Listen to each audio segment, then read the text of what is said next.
plus fort, le plus radical du terme. Et on sait que par exemple, les Khmers rouges ont été formés à Rousseau dans les universités françaises au début des années 1950. Oui. Et Robespierre, l'influence rousseauiste a une très très grande importance dans sa manière de voir les choses.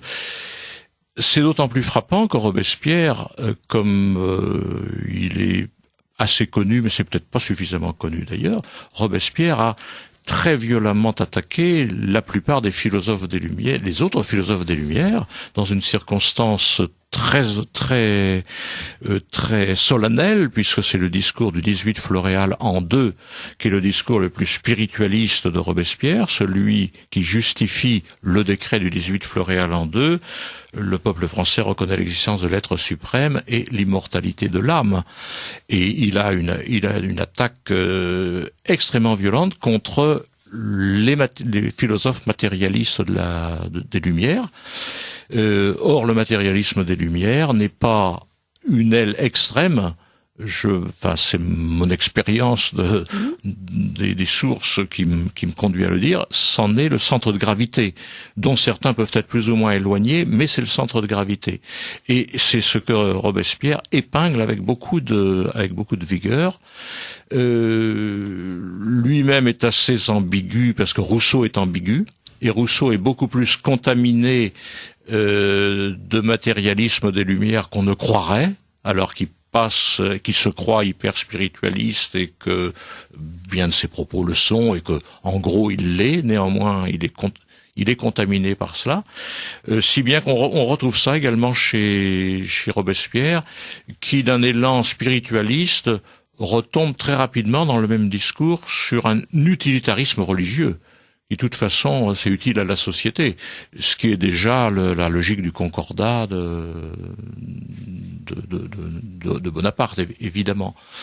Alors, il y a une phrase dans ce discours que je trouve très juste, mais qui ne touche pas sur le fond des choses, qui ne touche pas sur les doctrines à propos des philosophes des Lumières. Robespierre dit « Ils étaient fiers dans leurs écrits et rampants dans les antichambres ». Alors ça, on peut les sources de l'époque corroborent parfaitement ce jugement. Mais ce que vous dites sur la complexité de la pensée de Rousseau se retrouve dans la totalité de votre ouvrage concernant ces philosophes. On a l'impression d'une pensée et d'une doctrine extrêmement complexe, et eux-mêmes sont parfois pris au piège de leur propre complexité. Ce que vous dites notamment sur leur mépris de l'être exotique, de ces, oui. On s'aperçoit qu'au bout d'un moment, ils vont être amenés à trouver finalement plus de crédit ou de noblesse, je ne sais pas comment dire, à ces tribus exotiques qu'aux mulâtres, parce que l'homme exotique a au moins le mérite d'être pur, d'une race pure, alors que le mulâtre est un mélange.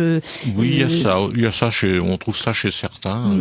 De même, ce mépris pour la masse et quand même pour la populace est extrêmement surprenant pour des hommes qui vont peut-être pas eux directement, mais leurs successeurs, remettre le pouvoir à cette masse. C'est une espèce de paradoxe très difficile à comprendre. Alors c'est un paradoxe. Les philosophes des Lumières ne sont pas démocrates. Ils ont au moins cette conséquence. Ils sont pas démocrates du tout. Est-ce que la révolution remet le pouvoir veut remettre le pouvoir au peuple? C'est très ambigu. Les moments où elle le dit le plus, c'est là qu'elle cherche le plus à contrôler le peuple pour que surtout le peuple ne fasse pas de bêtises avec ce qu'on fait semblant de lui concéder. Donc je trouve pas que la contradiction est tellement là. Elle l'est dans le discours de nos jours qui consiste à exalter le peuple en exaltant les Lumières, et plus encore au nom des philosophes des Lumières. C'est aberrant. Non, mais justement, c'est aberrant. Justement, c'est la manipulation. Ils se servent du peuple. Ils se servent surtout de la démocratie, du principe démocratique pour asseoir leur forme de dictature. Et de l'idée du peuple plus que du peuple. Enfin, c'est l'idée du peuple qui est exaltée. Bien sûr. La preuve, c'est que quand il faut faire un référendum, pardonnez-moi cette expression familière, mais ça coince sérieusement. Et on est condamné à ne pas en tenir compte s'il n'est pas positif. On n'a qu'à voir pour l'Europe, ce que ça a donné. Donc, mais d'ailleurs, excusez-moi, mais moi je trouve que c'est une des choses les plus lumineuses de votre ouvrage, de vos ouvrages en général, c'est cet éclairage pour notre temps. On ne peut, à mon avis, on peut difficilement comprendre notre temps et surtout les hommes politiques entre guillemets de notre temps si on n'a pas cette base de compréhension qui est à l'origine du problème qu'on n'a pas. Enfin, on se rend compte que en plus de 2 siècles, on n'a pas du tout abandonné ça. Au contraire, on est en plein épanouissement, j'allais dire. Alors, je parle peu de notre temps. Oui, bien sûr. Mais j'y pense sans cesse. Oui. D'abord, le mensonge que ces écrits laborieux démontent, et le mensonge actuel, c'est un mensonge actuel, extrêmement actuel, c'est le mensonge des médias, des écoles. Donc tout ça est très actuel. Et puis, il est peu nécessaire de mettre les points sur les i. Les auditeurs et les lecteurs s'en rendent compte par eux-mêmes. Toutes les dérives bioéthiques actuelles découlent de cette négation d'une essence humaine.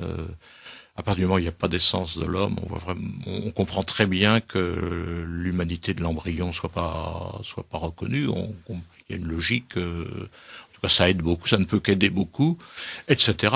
Tout ce qui est l'irrespect du caractère sacré de l'homme, de la personne humaine dans la bioéthique contemporaine sous de multiples aspects vient en droite ligne de ça. Et c'est explicite, la médecine des Lumières est très très explicite sur tout ça. C'est pas seulement comment dire des choses qui découleraient après logiquement. Et bon, il y a quelques années, j'avais publié Régénérer l'espèce humaine, Utopie médicale et Lumière. J'avais eu tort de pas préciser utopie médicale, eugénisme et lumière, parce que l'idée eugéniste est déjà très très présente dans les Lumières, et les horreurs que Sade peut écrire à ce propos sont vraiment très représentatives de la pensée des Lumières. C'est pas de la marginalité.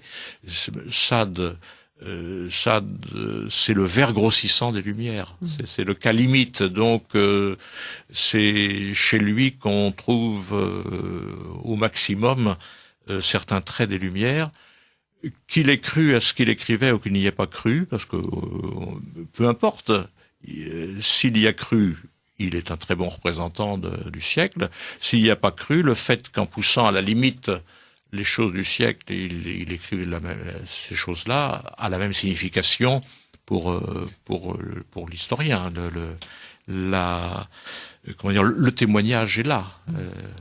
Mais il y a des citations que vous faites d'auteurs, donc des philosophes des Lumières, qui sont effectivement d'une contemporanéité assez étonnante. Quand Helvétius dit tout jusqu'à l'humanité est dans l'homme une acquisition.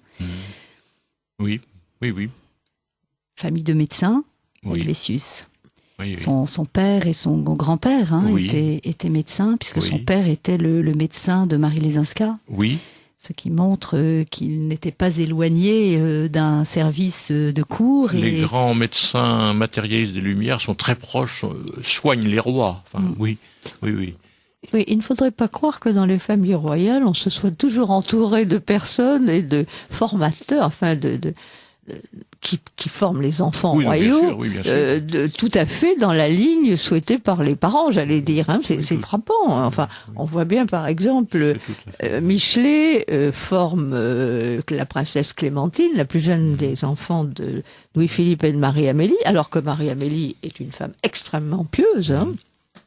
Et qu'est-ce qui se passe? C'est que c'est finalement la monarchie de Juillet qui met fin à ses premiers, à son poste, à son rôle au Collège de France. Puis après, ça ira plus loin. Mais on voit très bien que Michelet, qui est un anticlérical viscéral, a formé, il a des cours d'histoire, bien sûr, mais il a formé une fille, la fille de la reine Marie-Amélie, qui est une femme d'une grande piété.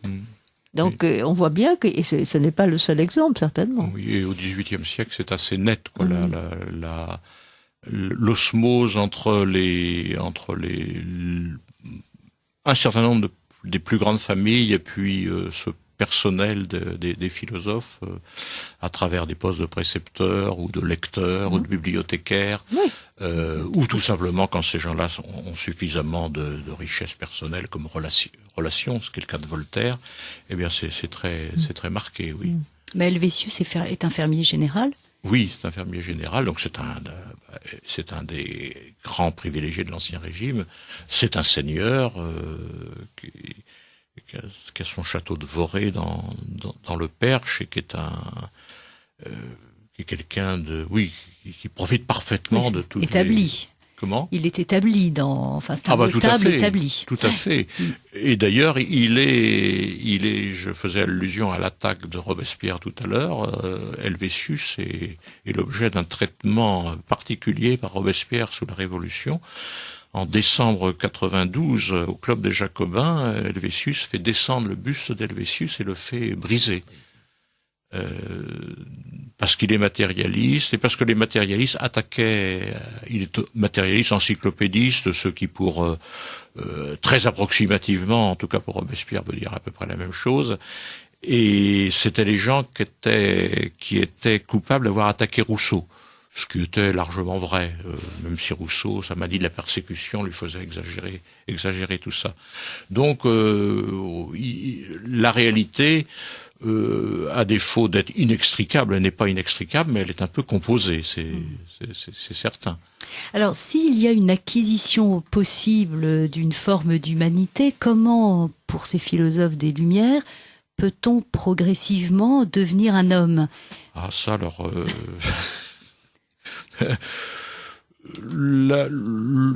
l'humanisation ou l'hominisation, parce qu'on peut même employer ce mot-là, passe notamment par la déchristianisation.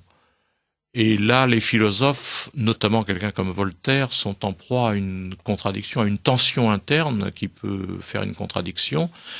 C'est que la religion est d'une extrême utilité pour tenir le peuple tranquille. J'y faisais allusion tout à l'heure en parlant de Robespierre, chez qui cette vision-là reparaît, ce qui est assez logique au soir d'un siècle comme ça. Et vous avez, je vais m'en tenir à Voltaire parce que c'est le cas le plus marqué, mais on pourrait le dire d'autres aussi. Voltaire est un partisan acharné de l'éducation religieuse du peuple et de l'éducation dans la religion qui est là. Et par ailleurs, il estime que le progrès des Lumières, mais auquel le peuple en réalité n'est pas appelé, il le dit d'ailleurs suffisamment, le peuple ne mérite pas qu'on l'instruise, ne mérite pas. Il pourrait dire c'est impossible ou c'est pas réaliste. Il dit ne mérite pas. Il n'est pas digne que. Il dit ça aussi. Il n'est pas le seul d'ailleurs à dire ça, à employer ces mots-là. Le peuple ne mérite pas. Le peuple n'est pas digne de. Eh bien, le peuple, il faut qu'il reste sous l'emprise du clergé, sous l'emprise de la foi catholique. Sans quoi, dit-il, mes paysans me voleront mon blé et mon vin. Ce qui est au moins le mérite de la clarté. Alors on trouve ça chez Rousseau aussi, le caractère utilitaire de la religion. Chez Rousseau, la nuance, c'est la soumission du peuple à la religion, ça soulage le travail des gouvernants. Chez Voltaire, ça favorise la tranquillité des possédants. C'est la nuance entre les deux. Mais ça soulage aussi les gouvernants. C'est l'opium du peuple? Ben, tout à fait, tout à fait. Et quelqu'un, je crois que c'est un contemporain de la fin des Lumières et de Bonaparte, a dit à très juste titre, je crois que c'est Molé, le comte Molé, a dit à très juste titre que lorsqu'il y a eu le Concordat, Robespierre, pardon, pas Robespierre, excusez-moi, l'État de Bonaparte rémunérant le clergé pour enseigner la foi au peuple, c'est Voltaire à Ferney rémunérant un instituteur pour apprendre le catéchisme aux enfants, ce qui est tout à fait vrai. Ce raccourci est de la part de